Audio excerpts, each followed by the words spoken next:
네, 12.3 비상계엄 사태 관련 의혹을 수사한 내란 특검.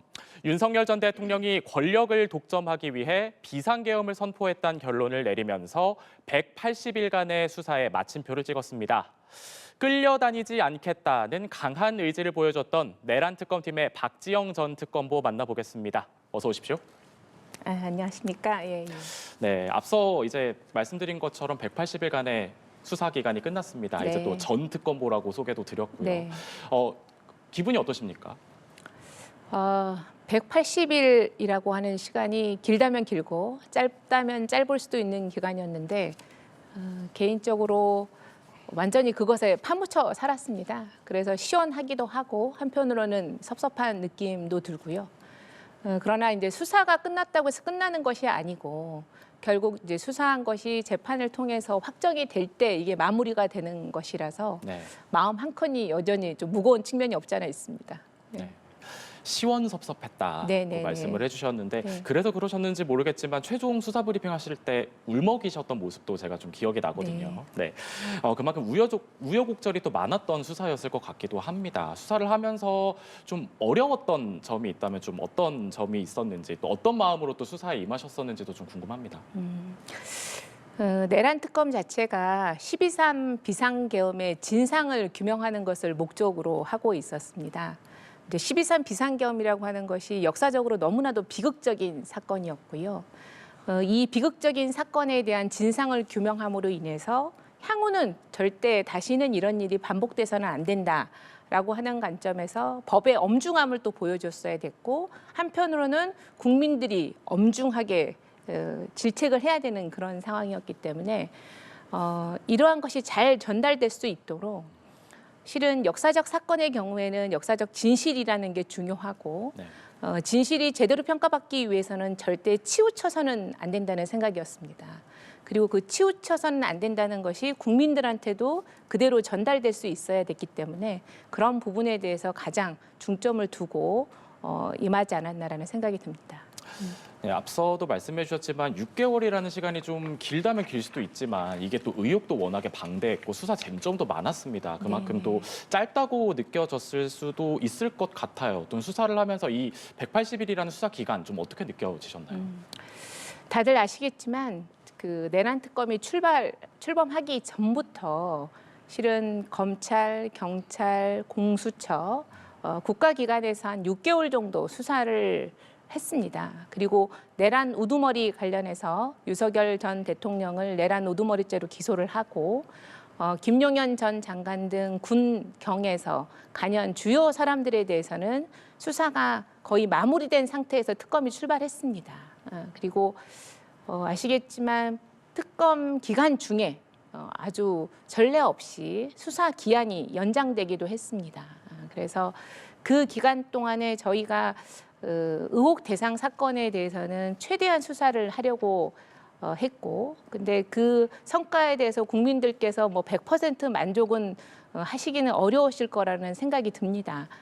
그러나 한편으로는 이거는 수사 기한에 뭐 짧다 길다라는 문제가 아니라 이 사건은 진상을 규명하는 데 있어서는 관련자들의 진술이 가장 필요하거든요. 근데 이제 이거는 수사 기한이 길다고 해서 해결될 수 있는 문제는 또 아니고 그렇지만 뭐 기간 내에는 최선을 다했다라는 말씀은 드립니다. 네, 최선을 다했다. 좀 어떻게 개인적으로 보셨을 때는 좀 만족스러운 결과이셨나요? 좀 개인적인 의견도 좀 궁금하거든요.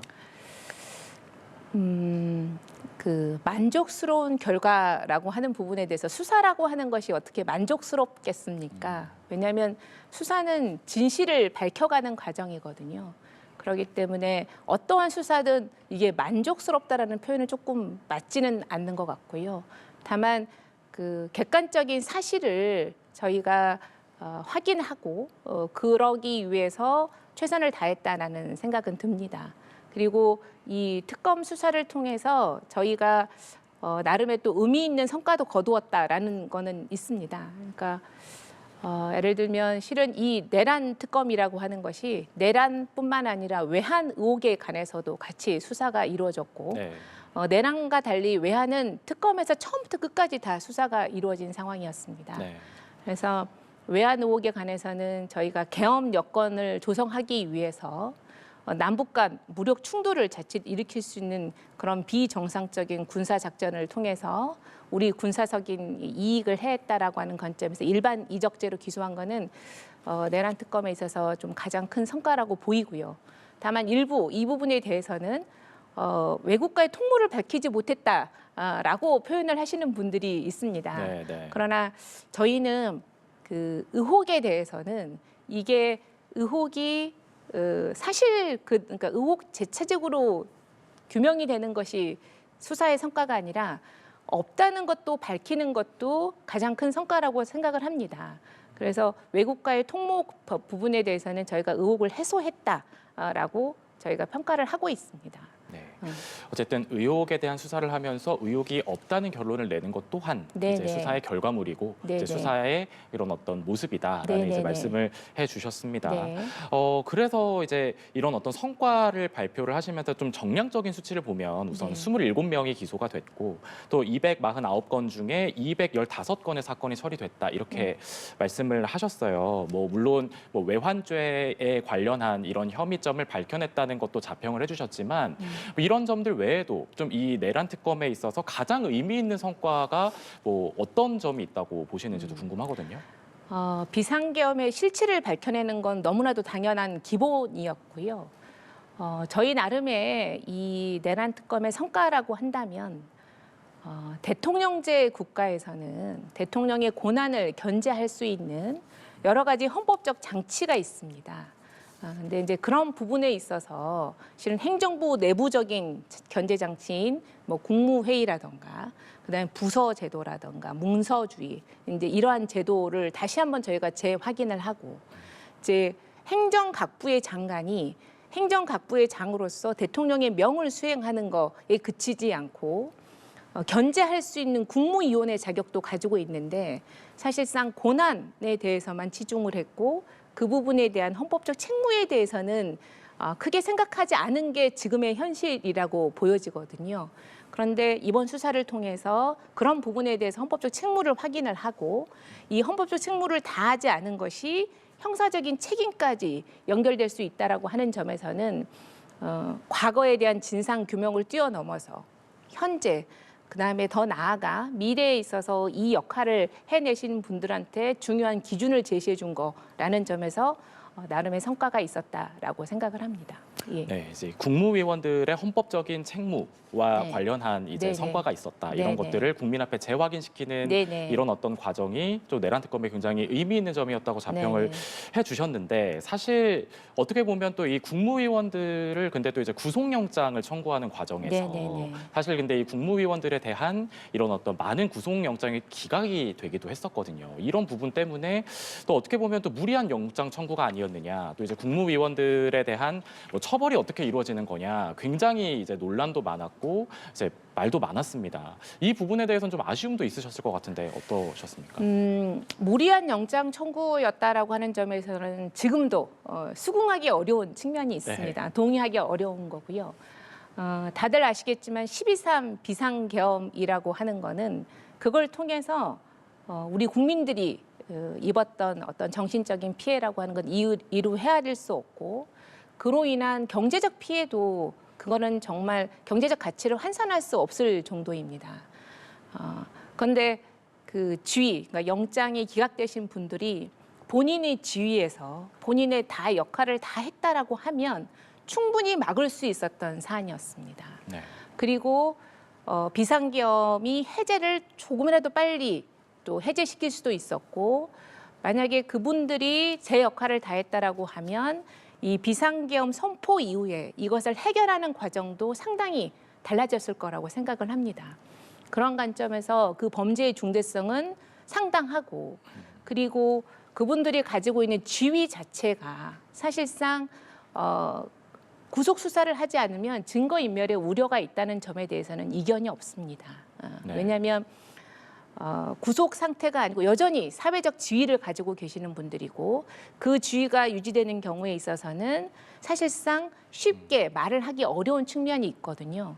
그리고 진술 담합이라든가 이런 우려가 있었기 때문에 증거 인멸의 우려도 상당했다. 그럼에도 영장이 기각된 거는 아쉬운 부분인 거지 저희가 이거 무리한 영장 청구는 아니었다라는 말씀을 이 자리에서 또 다시 드리고 싶습니다. 네, 사실 굉장히 이 부분에 대해서도 또 브리핑할 때도 좀 힘주어서 말씀해 네. 주셨던 기억이 납니다.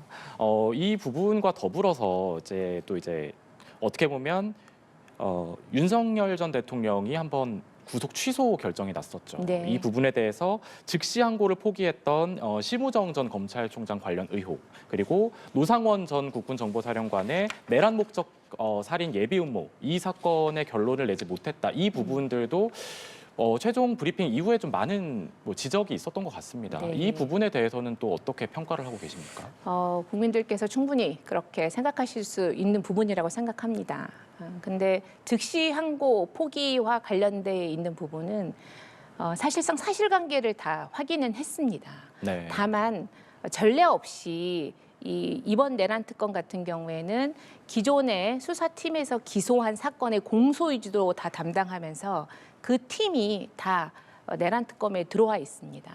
그래서 직접적인 이해 당사자인 거죠.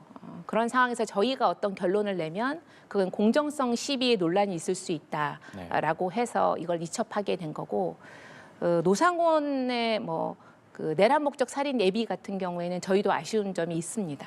네. 노상원 수첩에 대해서는 저희가 과학적 방법을 통원을 해서 충분히 분석을 했고 그 내용을 확인했습니다만 그것의 어떤 스토리 라인이라던가 그거는 관련자들의 진술이 아니면 밝히기 어렵습니다. 네. 그런데 그 직접적으로 작성했던 노상원 씨의 진술을 이끌어내는 데는 어느 정도 한계가 있었고, 그거는 본인이 직접적으로 입을 열지 않은 이상은 저희가 조금 수사를 완성하는 데는 어려움이 있었다. 근데 이거는 시간을 가지고 계속적인 지속적인 설득과 노상원 씨가 역사적인 진실을 규명하는데 마음을 바꿨으면 하는 그런 바람이 있습니다. 네. 진술을 받는 게 굉장히 관건인 수사였다라는 네. 말씀을 지금 계속 해주고 계신데 네. 사실 이 의혹의 정점, 윤석열 전 대통령이 있습니다. 네. 이 윤석열 전 대통령의 진술을 확보하는데도 굉장히 어려움을 겪으셨던 걸로 기억을 네. 해요. 사회에 비협조적인 부분들도 있었고, 이 윤 전 대통령 조사를 하면서 어려웠던 부분 당연히 있었을 것 같습니다. 어떤 점들이 있으셨습니까? 윤석열 전 대통령의 경우에는 대통령이기 이전에 검찰총장으로서 형사사법의 한 축을 담당하셨던 분이었거든요. 그래서 윤 전 대통령의 비협조는 저희들한테 되게 뼈아픈 부분이었습니다. 이게 또 실시간으로 또 이 상황이 방송이 되고, 그리고 사실상 이 내란의 진상을 규명하는 데 있어서 핵심이셨거든요. 근데 그 부분에 있어서의 비협조가 많은 애로사항이긴 했지만 그럼에도 불구하고 다른 이제 주변 사람들의 조사를 통해서 어느 정도 진상을 규명하는 데는 저희가 규명을 해냈습니다만 그래도 본인이 이제 수사 과정에서는 제대로 말하지 않은 부분을 법정에서는 좀 말씀을 해주셨으면 하는 바람이 있고요. 그다음에 그 비협조라고 하는 측면에 있어서 제가 첫 번째 브리핑에서도 말씀드렸다시피 법불나기, 그러니까 저희가 귀천을 두지 않고 네. 저희가 형사소송법 절차에 따르고자 했던 원칙은 저희가 지키고자 했고 그 원칙을 지키고자 했기 때문에 실은 처음에 수사기관으로 발길을 돌리게 했다라는 점에서는 나름의 또 성과가 아니었나라는 생각이 듭니다. 네, 우여곡절이 많았지만 네, 어쨌든 네. 수사기관으로 세웠고 이제 네, 그런 네, 점에 네. 있어서 네, 네. 이제 나름의 평가를 하고 계신다는 네. 말씀인데, 이런 윤 전 대통령의 1심 첫 선고가 내년 이제 네. 1월 16일로 다가왔습니다. 체포방해 혐의, 네. 이제 본류 사건은 아니지만 네, 네. 체포방해 혐의 사건인데 여기에 대한 구형량에도 좀 관심이 쏠리고 있는데 좀 네. 어떻게 보고 계시는지. 아마 되게 관심이 다 많으실 것 같아요. 그런데 이제 첫 번째 선고이다 보니까 국민들께서도 약간 착각하고 계시는 게 기본적으로 이 내란 우두머리에 대한 선고로 오인하시는 분들도 있더라고요. 근데 네. 이번에 예정돼 있는 선고는 체포방해 그리고 국무위원들의 심의권을 침해한 관련 혐의입니다.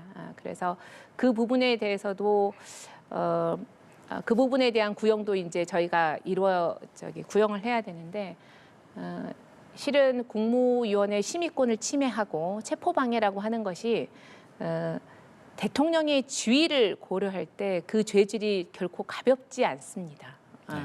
그래서 그런 것을 고려를 해서 구형을 할 것으로 보입니다. 네. 엄중체 처벌 기조에는 변함이 없다. 이런 말씀으로. 사실상 가장 모범이 되어야 될 사람이 네. 그것을 어겼을 때는 그 죄책은 훨씬 크다고 할 수 있습니다. 그리고 이거는 국민들에 대한 메시지뿐만 아니라 형사사법 절차를 유지하는 데 있어서 큰 축입니다.